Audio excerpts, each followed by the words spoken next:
ที่จังหวัดยโสธรเพิ่นก็ได้รวมประชุมแนวปฏิบัตินะครับยกระดับการบริหารจัดการน้ำและการบรรเทาสาธารณภัยอย่างยั่งยืนครับ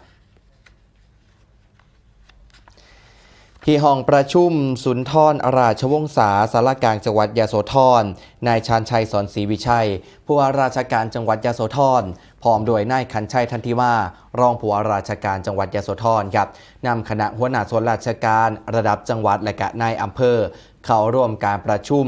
กองบัญชาการป้องกันและบรรเทาสาธารณภัยแห่งชาติผ่านระบบวิดีโอคอนเฟอเรนซ์นะครับโดยมีนายอนุทินชาญวิรกูลนายกรัฐมนตรีและรัฐมนตรีว่าการกระทรวงมหาดไทยเป็นประธานในการประชุม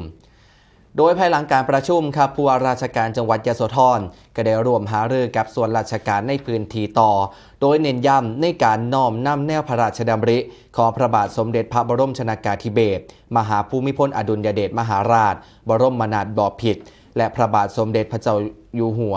มาเป็นกรอบแนวทางการปฏิบัติในการบริหารจัดการน้ำในระยะยาวโดยให้ความสำคัญกับการบูรณาการข้อมูลสาธารณสนเทศเพื่อการตัดสินใจเชิงพื้นที่